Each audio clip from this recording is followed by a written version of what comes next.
তাহলে যে বিষয় নিয়ে আমরা আলোচনা শুরু করব সেটা হচ্ছে তরলের বাষ্পচাপ, vapour pressure of a liquid. হ্যাঁ, ফার্স্ট হচ্ছে বাষ্প।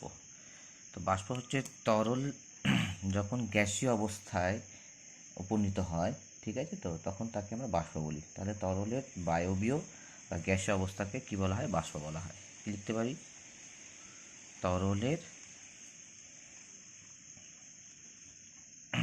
গ্যাসীয় বা বায়বীয় অবস্থা।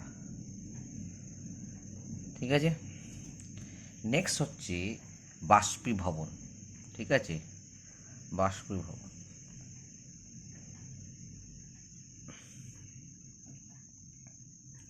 বাষ্পভবনকে ইংরেজিতে কী বলা হয়? ভেপোরাইজেশন। তাহলে আশা করি বুঝতে পারছো, ভেপোরাইজেশন হচ্ছে তরলের বাষ্পে পরিণত হওয়ার ঘটনাকে বাষ্পীভবন বলে। ঠিক আছে, তো আমি এগুলো জানি, তবুও একটা রিক্যাপ করে নিচ্ছি। তরলের বাষ্পে পরিণত হওয়ার ঘটনাকে আমরা কি বলবো? বাষ্পীভবন বলবো। ক্লিয়ার হলো? নেক্সট হচ্ছে দেখো 3 নম্বর পয়েন্ট, সেটা হচ্ছে ঘনীভবন।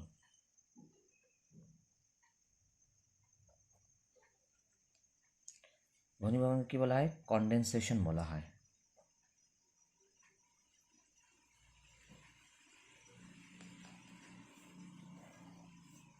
তা যেহেতু কি দেখলাম, তরলের বাষ্পে পরিণত হওয়ার ঘটনাকে যেমন বাষ্পীভবন বলা হয়, তাহলে এটা ঠিক তার বিপরীত ঘটনাকে আমরা কি বলবো?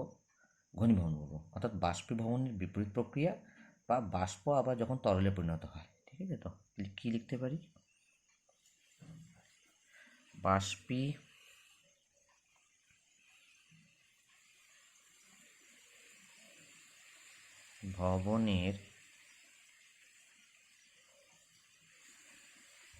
বিপরীত প্রক্রিয়া, অর্থাৎ বাষ্পের তরলে পরিণত হওয়ার ঘটনা।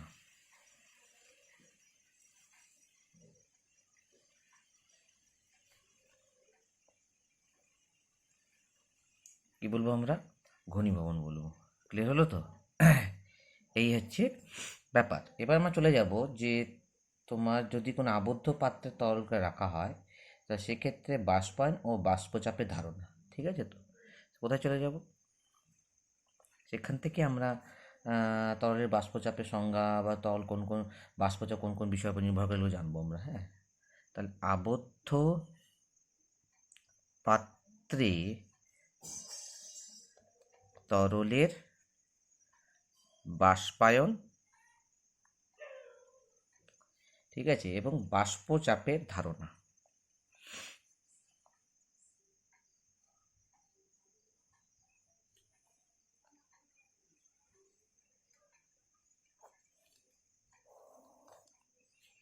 এই যে, তাহলে আমরা একটা আবদ্ধ পাত্র কল্পনা করব।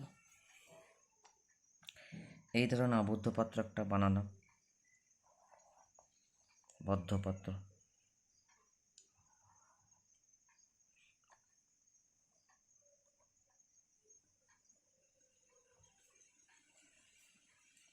লিড আছে, এই ধরনের বদ্ধ পাত্র। এই বদ্ধ পাত্রের মধ্যে ধরে নাও তরল আছে, মানে আমাদের ক্ষেত্রে জল। হয়েছে, দিয়ে এখানে তরলের অণুগুলো আছে। হয়েছে, জাস্ট আমি দেখাচ্ছি পৃষ্ঠতলে। এটা কি বলবো আমরা? তরলের মুক্ত পৃষ্ঠতল, তাই না? এটা হচ্ছে তরলের মুক্ত পৃষ্ঠতল। এই তরলের পৃষ্ঠতলের অণুগুলো আছে। হয়েছে, এবার আমরা কি জানি? আমরা জানি যে যে কোনো উষ্ণতায়, সব উষ্ণতাতেই তরল কি হয়? তার উপরিতল থেকে কী হয়, বাষ্পায়ন হয়, তরলের উপরিতল থেকে বাষ্পায়ন হয়। ঠিক আছে, তো এটা ঘটতে থাকে। তার তরলের উপরিতল থেকে যদি বাষ্পায়ন হয়, তাহলে এই যে আবদ্ধ পাত্র যে ফাঁকা জায়গা দেখতে পাচ্ছ, এখানে কী হবে, তরলের বাষ্পের অণুগুলো কী হবে, জমা হবে।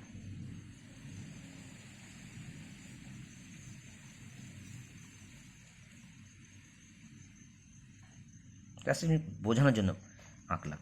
ঠিক আছে, দেখতে পাচ্ছ এখানে বাষ্পের অণুগুলো আছে। এর কারণ হচ্ছে আমরা কি জানি, যে তরল সব উষ্ণতায় কি হয়, তরলের উপরিতল থেকে কি হয়, বাষ্পায়ন হয়। তো বাষ্পায়ন যদি ঘটতে থাকে, তাহলে তরলের যে উপরে যে মুক্ত পৃষ্ঠতলের উপর যে ফাঁকা জায়গা দেখতে পাচ্ছ, এখানে বাষ্পগুলো জমা হবে। ঠিক আছে, বাষ্প জমা হতে থাকবে। তাহলে বাষ্পের অণুগুলো যে দেখতে পাচ্ছ, এই বাষ্পের অণুগুলো কিন্তু স্থির থাকে না। এই যে কি দেখতে পাচ্ছি, ইতস্ততভাবে এদিক ওদিক ছোটাছুটি করতে পারে।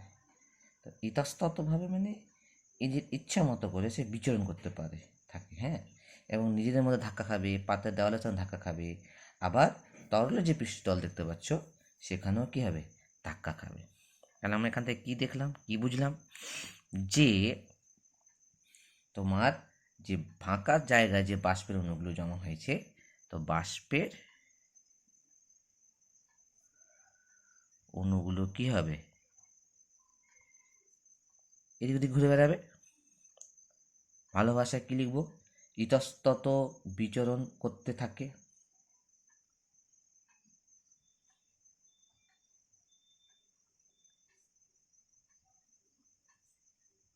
তাহলে ইতস্তত বিচরণ করতে থাকলে কি হবে, ফার্স্ট কী হবে, তোমার নিজেদের মধ্যে ধাক্কা খাবে। হ্যালো, দুই কী হবে, পাত্রের দেওয়ালে কী হবে, ধাক্কা খাবে।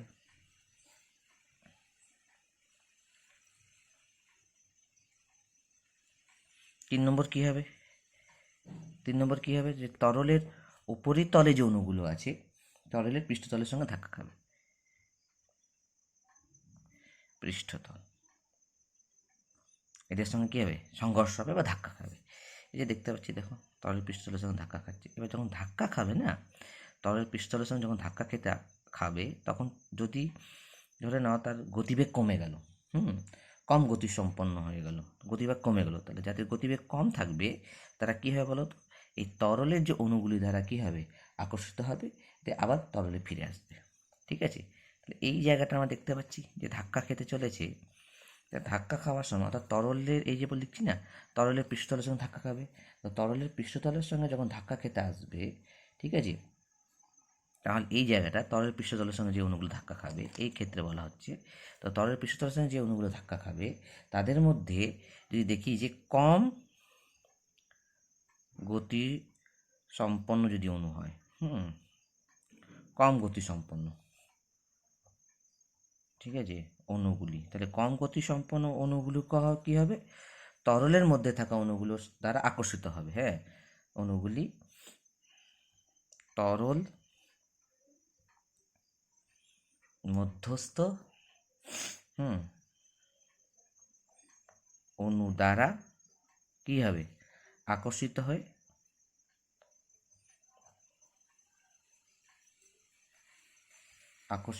পুনরায় তরলে ফিরে যায়। আকর্ষিত হয়, পুনরায় তরলে ফিরে যায়। একটা বাষ্পায়ন হলো, এটাকে আমরা কী বলবো, ঘনীভবন বলবো। এই ঘটনাকে আমরা কী বলবো, ঘনীভবন বলবো। তাহলে এই যে ঘনীভবন আর এই যে বাষ্পায়ন, দুটো ঘটনাই কিন্তু সাইমালটেনিয়াসলি চলতে থাকবে। ঠিক আছে, তো ক্লিয়ার হলো। তো প্রথম দিকে যেটা আমরা দেখবো, প্রথম দিকে যেমন ধরো না, পাত্রের মধ্যে তুমি তরলটা নিয়েছো, দিয়ে ঢাকনা দিয়ে বন্ধ করে দিয়েছো, এটা হচ্ছে প্রথম দিকে। প্রথম দিকে আমরা কি দেখবো, যে বাষ্পায়নের হারটা বাষ্পের ঘনীভবনের হার অপেক্ষা বেশি হয়। তাহলে প্রথমে আমরা কি দেখব, বাষ্পায়নের হার, ঠিক আছে, কি হবে, ঘনীভবনের হার অপেক্ষা বেশি হবে। ওই যে বাষ্পের ঘনীভবনের হার অপেক্ষা কি হবে, বেশি হবে। এবার যত সময় যাবে, ঠিক আছে, যত সময় গড়াবে কি হবে, এই যে আস্তে আস্তে কি হবে, এই যে তরলের মুক্ত পৃষ্ঠতলের উপর যে ফাঁকা জায়গা আছে, এখানে বাষ্পের পরিমাণ বাড়বে, বাষ্পের অণুগুলোর সংখ্যাও বাড়বে। তখন অণুগুলোর সংখ্যা বাড়লে তোমার তরলের উপর মুক্ত পৃষ্ঠতলের যে ধাক্কা আছে না, এই ধাক্কার সংখ্যাও বাড়বে। এই ধাক্কার সংখ্যা যখন বাড়বে তখন সময়ের সঙ্গে সঙ্গে কী দেখব, যে বাষ্পায়নের হার কমছে, ঘনীভবনের হার কি হচ্ছে, বাড়ছে। ক্লিয়ার হলো তো? তাহলে সময়ের সঙ্গে সঙ্গে আমি কি দেখব,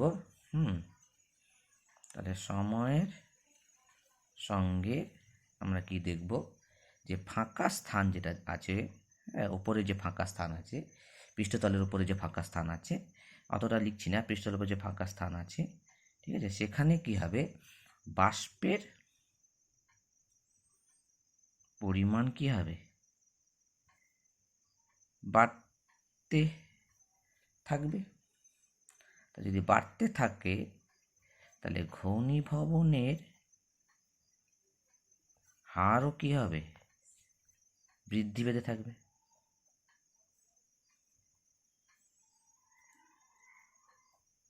এক সময় কি হবে, এমন একটা সময় আসবে যখন আমরা কি দেখব, বাষ্পায়নের হার আর ঘনীভবনের হার সমান। কি দেখব, বাষ্পায়নের হার আর ঘনীভবনের হার কি হবে, সমান হবে।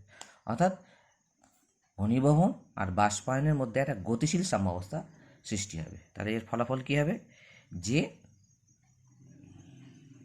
বাষ্পায়ন ও ঘনীভবন, এই যে দুটো ঘটনা ঘটছিল, এই ঘনীভবনের মধ্যে, এই দুটো ঘটনার মধ্যে একটা গতিশীল সাম্যাবস্থা সৃষ্টি হবে। ঠিক আছে তো, গতিশীল সাম্যাবস্থা কি হবে, সৃষ্টি হয়। গতিশীল সাম্যাবস্থা সৃষ্টি হলে কি হবে, তাহলে ওই গতিশীল সাম্যাবস্থার মধ্যে এই যে তরলের মুক্ত পৃষ্ঠতলের ওপর যে ফাঁকা জায়গা আছে, এখানে যে বাষ্পের পরিমাণ আর তরলের মধ্যে যে তরলের পরিমাণ, এদের কোনো পরিবর্তন হবে না সময়ের সঙ্গে সঙ্গে। ঠিক আছে তো, তরলের মুক্ত পৃষ্ঠতলের ওপরে যে বাষ্পের পরিমাণ আর তরলের মধ্যে যে তরলের যে পরিমাণ আছে, এদের মানের কোনো পরিবর্তন হবে না। এটা লিখছি না, এটা তোমাদের মুখে মুখে বলে দিলাম। ক্লিয়ার হলো তো? তাহলে এই অবস্থায় আমরা যে বাষ্পটা পাবো, এই বাষ্পটাকে আমরা কি বলবো, তোমার সম্পৃক্ত বাষ্প বলবো। তাহলে সাম্য অবস্থায় তরলের মুক্ত পৃষ্ঠতলের ওপরে যে বাষ্পটা থাকবে তাকে আমরা কি বলবো, সম্পৃক্ত বাষ্প বলবো। তাহলে কি দাঁড়ালো অতএব, অতএব সাম্য অবস্থায়, ঠিক আছে তো, কি তরলের মুক্ত পৃষ্ঠতলে, ঠিক আছে, ঠিক মুক্ত পৃষ্ঠতলের উপরে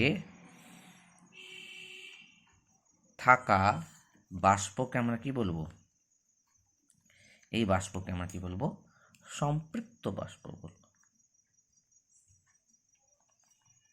বাষ্প বলা হবে, মানে স্যাচুরেটেড হবে। ঠিক আছে তো, কি বলা হবে এটাকে, স্যাচুরেটেড। এই স্যাচুরেটেড ভেপার বা এই সম্পৃক্ত বাষ্প, যে বাষ্প চাপ দেবে, পাত্রের দেওয়ালে যে চাপ দেবে, সেটাকেই আমরা কি বলবো, পরীক্ষাকালীন উষ্ণতায় তরলের সম্পৃক্ত বাষ্পচাপ। তাহলে আমরা দেখো উষ্ণতা উল্লেখ করতে ভুলে গেছি, এটা মনে রাখতে হবে। একটা নির্দিষ্ট উষ্ণতায় আমাকে বদ্ধ পাত্রটা নিতে হবে। হ্যাঁ, এটা বলতে ভুলে গেছিলাম, এটা মনে রাখবে। তাহলে আমরা যে বাষ্পটা পেলাম, এই সম্পৃক্ত বাষ্প পাত্রের দেওয়ালে যে ধাক্কাটা দেবে, যে চাপ সৃষ্টি করবে, তাকে আমরা কি বলবো? পরীক্ষাকালীন উষ্ণতায় তরলটির সম্পৃক্ত বাষ্পচাপ। অতএব কি দাঁড়ালো?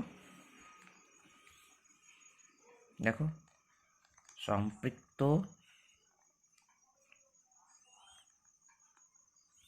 বাষ্প সম্পৃক্ত বাষ্প দ্বারা পাত্রের দেওয়ালে, ঠিক আছে, যে চাপ প্রযুক্ত হয়, ক্লিয়ার হলো? তাকে আমরা কি বলবো? পরীক্ষাকালীন উষ্ণতায় কি বলবো? তরলটির সম্পৃক্ত বাষ্পচাপ। ঠিক আছে, সম্পৃক্ত বাষ্পচাপ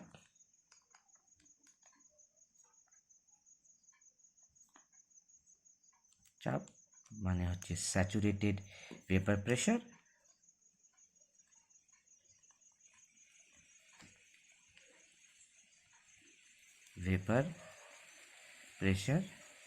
বা শুধু বাষ্পচাপ বলা যেতে পারে।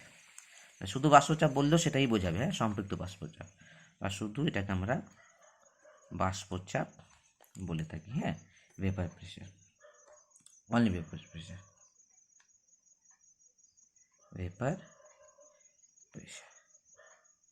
হ্যালো। তাহলে একটা নির্দিষ্ট উষ্ণতায়, মনে রাখবা, নির্দিষ্ট তরলের ক্ষেত্রে বাষ্পচাপের মান নির্দিষ্ট হয়। তাহলে এখান থেকে আমরা এটাই বুঝলাম। তাহলে কি বুঝলাম? যে নির্দিষ্ট উষ্ণতায়, ঠিক আছে, এটা মনে রাখবা, এগুলো ইম্পর্টেন্ট বেসিক পয়েন্ট। তাহলে নির্দিষ্ট উষ্ণতায়, ঠিক আছে,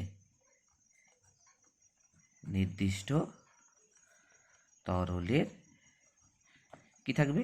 নির্দিষ্ট বাষ্পচাপ থাকবে। তাহলে এখান থেকে আমরা বুঝতে পারছি যে তোমার যদি তরল নির্দিষ্ট থাকে কিন্তু উষ্ণতার মানে যদি পরিবর্তন হয়, তাহলে বাষ্পচাপের মানেরও কী হবে? পরিবর্তন হবে। তো তোমার সংজ্ঞা পড়ে নেবে যে তরলের বাষ্পচাপের সংজ্ঞা, ঠিক আছে, না মানে মুখস্থ করা দরকার নেই, জাস্ট এমনি পড়ে রাখবে, ঠিক আছে? তো তাহলে সংজ্ঞাটা কি দাঁড়াবে বলে দিই একবার, ঠিক আছে? তাহলে সংজ্ঞাটা কি দাঁড়াবে? সম্পৃক্ত বাষ্পচাপের সংজ্ঞাটা কি দাঁড়াবে? যে স্থির উষ্ণতায়, অবশ্যই তোমাকে উল্লেখ করতে হবে, স্থির উষ্ণতায়, উষ্ণতা যদি স্থির থাকে, কোনো তরল, যে কোনো তরল নিতে পারো, সেই তরল কিন্তু তার বাষ্পের সঙ্গে সম্পৃক্ত অবস্থায় থাকবে। হ্যাঁ, ক্লিয়ার হলো? কোনো তরল তার বাষ্পের সঙ্গে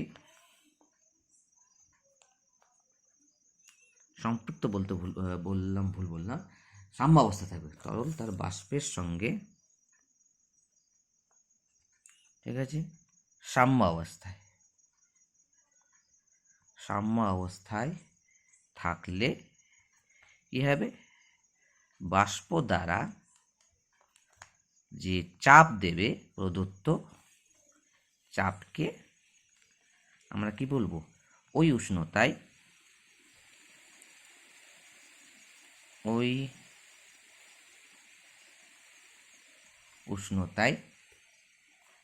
ঠিক আছে, তো ওই উষ্ণতায় উক্ত তরলের বাষ্পচাপ হলো। তো এটা হলো আমাদের বাষ্পচাপ। এবার আমরা জানবো যে তরলের বাষ্পচাপ কোন কোন বিষয়ের ওপর নির্ভর করে। ঠিক আছে, নেক্সট পয়েন্ট কি? তরলের বাষ্পচাপ যে যে বিষয়ের ওপর নির্ভর করে। তাহলে নেক্সট আমরা যেটা পড়ব সেটা হচ্ছে তরলের বাষ্পচাপ ঠিক আছে, যে যে বিষয়গুলির উপর নির্ভর করে, যে যে বিষয়গুলির ওপর নির্ভর করে। কোন কোন বিষয়ের উপর নির্ভর করবে? সংজ্ঞা থেকে আমরা বুঝতে পারছি। এক হচ্ছে তোমার তরলের প্রকৃতির উপর নির্ভর করবে, তৃতীয় হচ্ছে তোমার উষ্ণতার উপর নির্ভর করবে। 1 নম্বর পয়েন্ট কি? ফার্স্ট, এটা মুখস্থ করতে হবে, তরলের প্রকৃতি। এবার ধরে নাও যে তরলের উপরিতল থেকে, মুক্ত পৃষ্ঠতল থেকে যত সহজে সেটা বাষ্পে পরিণত হবে, তাহলে ততই কী হবে, উপর যে মুক্ত পৃষ্ঠতল থাকে, উপরে যে ফাঁকা জায়গা থাকে, সেখানে বাষ্পের পরিমাণ বেশি হবে। আর যত বাষ্পের পরিমাণ বেশি হবে তত বেশি বেশি কী হবে, তারা পাত্রের দেওয়ালে ধাক্কা দেবে, ততই তার বাষ্পচাপ কী হবে, বাড়বে। এবং এটার সঙ্গে এটাও রিলেটেড যে বাষ্পটা, তরলটা খুব সহজে বাষ্পে পরিণত হচ্ছে, তার মানে কী দাঁড়াচ্ছে, যে তরলের মধ্যে থাকা অণুগুলোর মধ্যে যে আন্তঃআণবিক আকর্ষণ বল সেটা কম। তো যে সমস্ত তরলের অণুগুলোর মধ্যে আন্তঃআণবিক আকর্ষণ বল কম হবে, সেই সমস্ত তরল তত সহজে বাষ্পে পরিণত হবে, তাদের বাষ্পচাপও বেশি হবে। আর যেসব তরলের ক্ষেত্রে আন্তঃআণবিক আকর্ষণ বলের মান কম হবে, ঠিক আছে, তো সেখানে আমরা কী দেখব, যে বাষ্পে পরিণত হওয়ার হার কম, সেখানে বাষ্পের বাষ্পচাপের পরিমাণও কম। ঠিক আছে, তো তাহলে কি দাঁড়ালো, আলটিমেটলি আমরা কি জানতে পারলাম, যে কত সহজে তরল বাষ্পে পরিণত হচ্ছে উপরিতল থেকে। ঠিক আছে, তো তাহলে সেটা তরলের অণুগুলোর পারস্পরিক আকর্ষণ বলের উপর নির্ভর করে। ঠিক আছে, তো তাহলে এটা আমি লিখলাম না, আমি লিখলে হ্যাঁ, তাহলে কি দাঁড়ালো আলটিমেটলি, এটা বলে দিলাম, তা মনে রাখবা। ইন শর্ট যেটা মনে রাখবে, যেসব তরলের ক্ষেত্রে ঠিক আছে আন্তঃআণবিক আকর্ষণ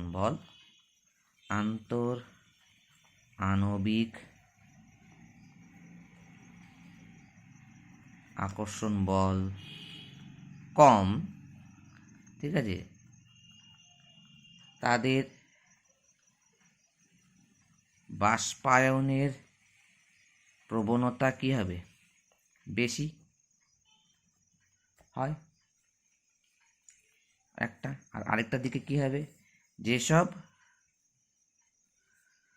তরলের ক্ষেত্রে আন্তঃআণবিক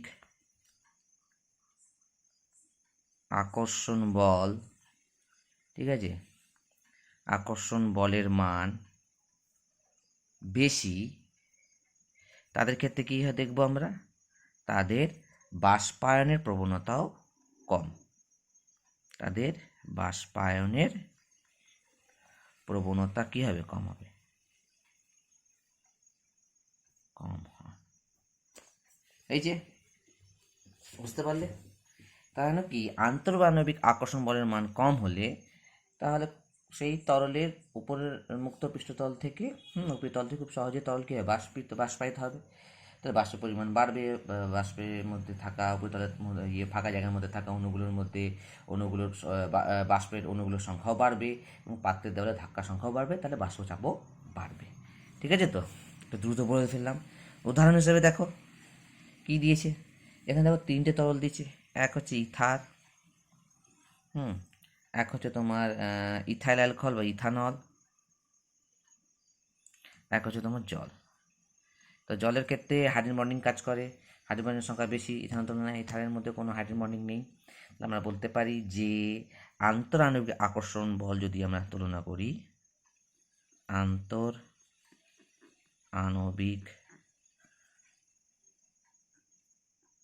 আকর্ষণ বলের যদি ক্রম করি, তাহলে আন্তঃআণবিক আকর্ষণ বল সব থেকে বেশি কার, জল, তারপর হচ্ছে ইথানল, তারপর হচ্ছে তোমার ইথার। ঠিক আছে, প্রথমে জল, তারপর ইথানল, তারপর ইথার। আন্তঃআণবিক আকর্ষণ বল যদি বেশি হয়, তাহলে বাষ্পায়নের হার সবথেকে বেশি কার হবে, ইথারের সবথেকে বেশি হবে, তারপর ইথানল, তারপর জল। তাহলে বাষ্পায়নের হারের যদি আমরা তুলনা করি, বাষ্পায়নের হারের যদি ক্রম করি,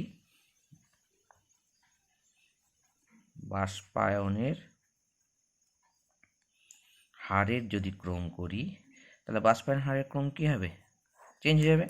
সব থেকে বেশি কার হবে, তোমার ইথারের ক্ষেত্রে হবে, কেন এখানে আন্তঃআণবিক আকর্ষণ বল সব থেকে কম। তারপরে ইথানল হবে, মানে ইথাইল অ্যালকোহল, তারপর কি হবে, জল হবে। তা বাষ্পায়ন হার যদি ইথার সব থেকে বেশি হয়, তা বাষ্পচাপের ক্ষেত্রে ইথারের বাষ্পচাপ সব থেকে বেশি, তারপরে ইথানল, তারপরে জল। তাহলে বাষ্পচাপের ক্রম কি হবে, তাহলে বাষ্পচাপের ক্রম, ঠিক আছে, তাহলে বাষ্পচাপের ক্রম কি হবে, ইথারের ক্ষেত্রে সব থেকে বেশি হবে,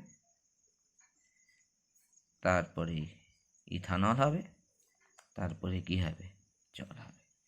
ক্লিয়ার হলো? এইভাবে আমরা তরলের প্রকৃতি সম্বন্ধে জানলাম। নেক্সট হচ্ছে তোমার উষ্ণতা, 2 নম্বর পয়েন্ট, উষ্ণতা, টেম্পারেচার। তাহলে টেম্পারেচার বাড়ালে মনে রাখবা যে তরলের বাষ্পচাপ বাড়তে থাকে, ঠিক আছে তো? তাহলে উষ্ণতা বৃদ্ধি করলে কি দাঁড়ালো,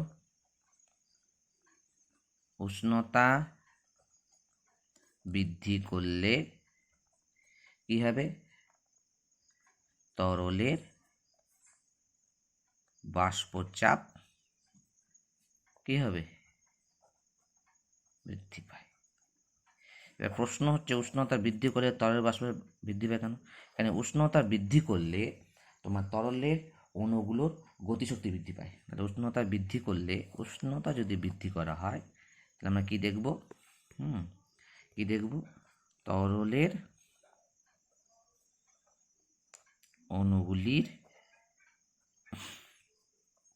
কি গতিশক্তি কি হবে, তোমার বৃদ্ধি পায়। ঠিক আছে তো? তরলের অণুগুলির গতিশক্তি তোমার হচ্ছে বাড়তে থাকে।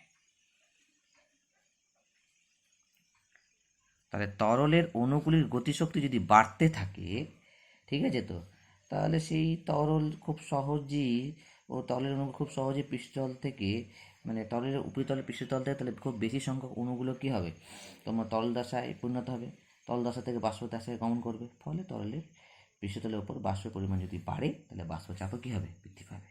তাহলে তরলের অণুগুলোর গতিশক্তি যদি বাড়তে থাকে তাহলে আমরা কি দেখব, আরও অধিক সংখ্যক কী হবে, অণু কী হবে, তরল দশা থেকে কী হবে, বাষ্পীয় দশায় যাবে, পৃষ্ঠতল থেকে। ঠিক আছে তো? কোথা থেকে, পৃষ্ঠতল থেকে। ফলে বাষ্পদশা যদি যায় তাহলে পৃষ্ঠতলের উপরে বাষ্পের পরিমাণ বাড়বে, তাহলে পৃষ্ঠতলের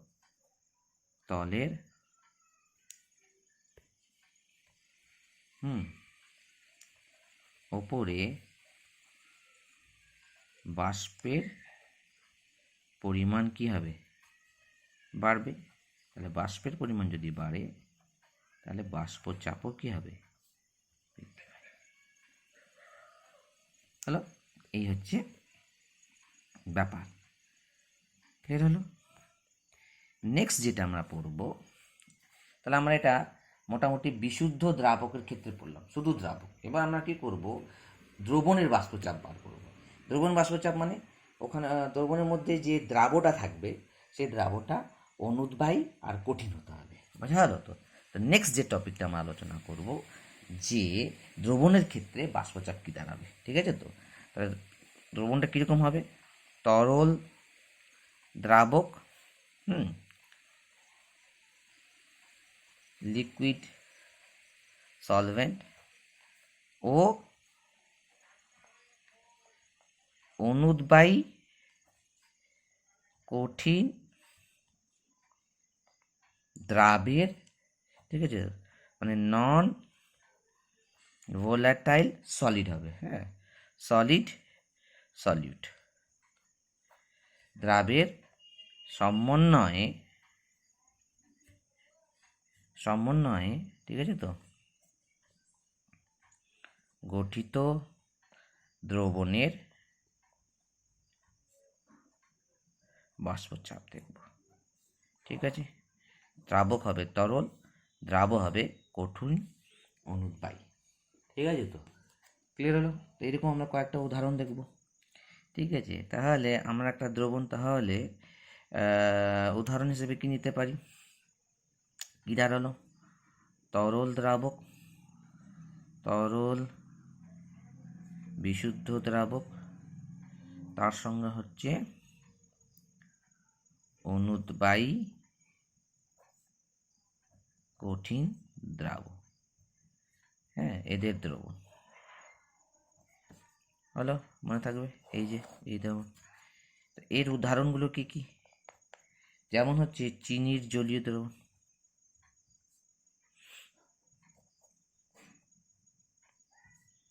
হয়েছে, বা হচ্ছে দেখো ইউরিয়ার জলীয় দ্রবণ,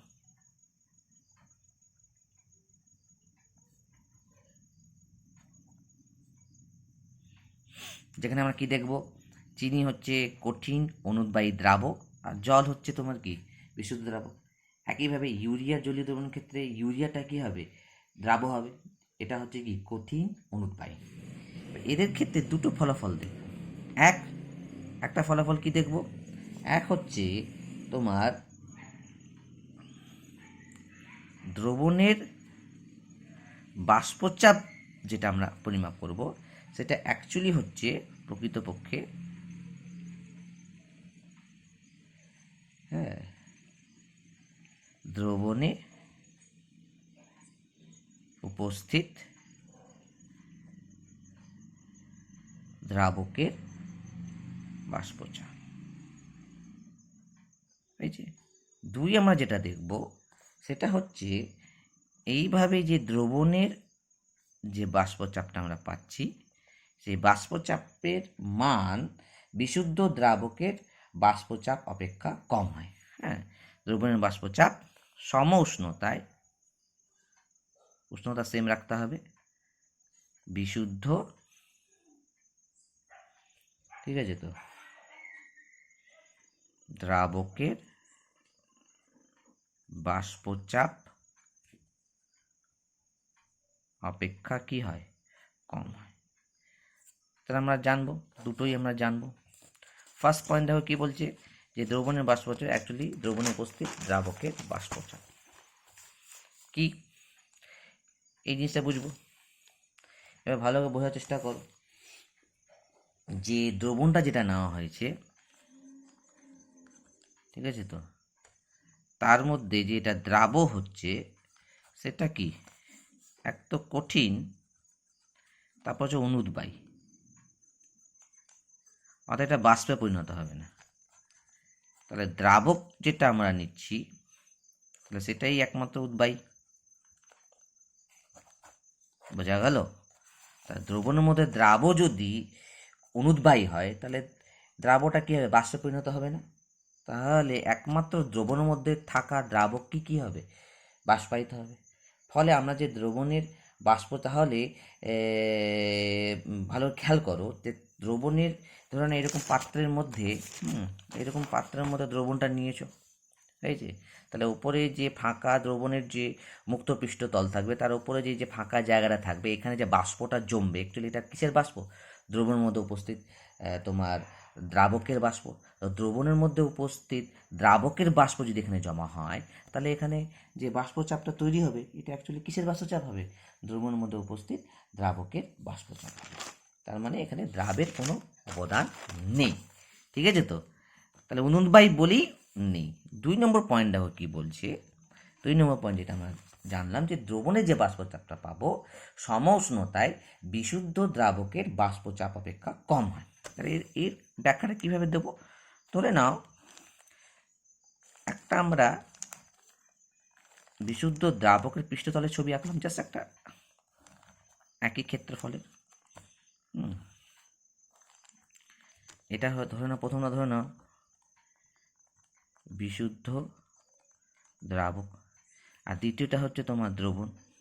দ্রবণটা কি, কার, কঠিন অনুদ্বায়ী দ্রাবের দ্রবণ। এবার যদি ধরে নাও বিশুদ্ধ দ্রাবকে যদি পৃষ্ঠতল দেখি তাহলে এখানে সে শুধুমাত্র কি হবে, দ্রাবকের অণুগুলো থাকবে, এই দেখো না।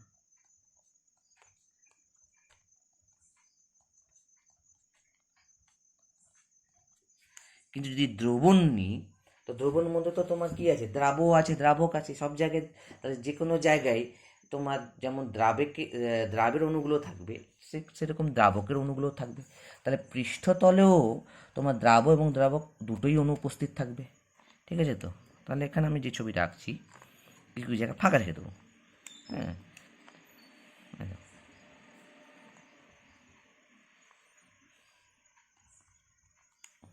ধরে নাও এখানে দ্রাবের অণুগুলো আছে।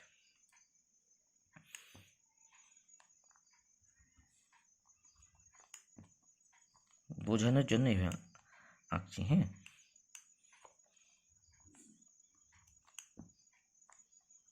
তাহলে বুঝতেই পারছো। তাহলে দেখো তো, বিশুদ্ধ দ্রাবকের পৃষ্ঠতলে শুধু দ্রাবকের অণুগুলো ছিল। হ্যাঁ, আর দ্রবণের ক্ষেত্রে কি আছে, দ্রাবক এবং দ্রাবক উভয় প্রকার অণু উপস্থিত আছে। ঠিক আছে, নীলটা হচ্ছে দ্রাবকের অণু, আর লালটা হচ্ছে দ্রাবের অণু। ক্লিয়ার হলো? তাহলে ধরুন নীলটা হচ্ছে তোমার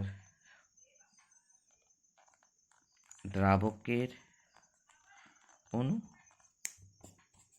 হলো, আর লালটা হচ্ছে দ্রাবের অণু। হলো, বোঝা গেল?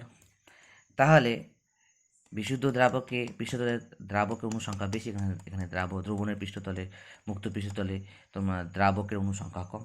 তাহলে এখানে কম সংখ্যক অণু কী হবে, বাষ্পে পরিণত হবে, এখানে বেশি সংখ্যক বিশুদ্ধ দ্রাবকের ক্ষেত্রে বেশি সংখ্যক অণু কী হবে, বাষ্পে পরিণত হবে।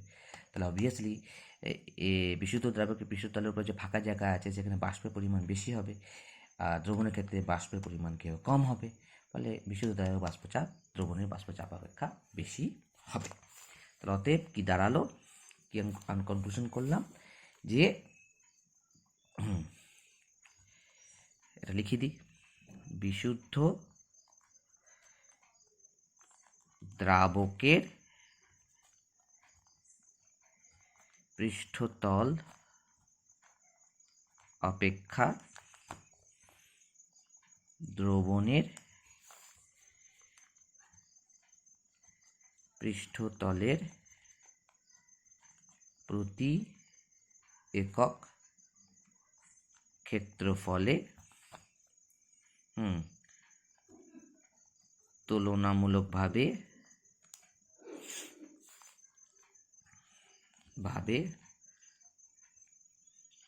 কম সংখ্যক কি আছে, দ্রাবকের অণু উপস্থিত থাকে। কনক্লুশন দেখো, দেখে নাও, বিশুদ্ধ দ্রাবকের পৃষ্ঠতল অপেক্ষা দ্রবণের পৃষ্ঠতলে প্রতি একক ক্ষেত্রফলে ধরে নাও কম সংখ্যক দ্রাবক অণু উপস্থিত আছে। তাহলে কম সংখ্যক যদি দ্রাবকের অণু উপস্থিত থাকে, তাহলে কম সংখ্যক দ্রাবক অণু কী হবে, তোমার বাষ্প দশায় রূপান্তরিত হবে। ক্লিয়ার হলো? তাহলে এখান থেকে কী দাঁড়ালো, এখান থেকে আমরা কী দেখলাম, কী দাঁড়াবে, তাহলে অতএব কী দাঁড়াবে, যে বিশুদ্ধ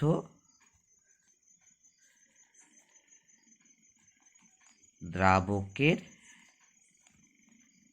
পৃষ্ঠতল অপেক্ষা দ্রবণের পৃষ্ঠতল থেকে অপেক্ষাকৃত কম সংখ্যক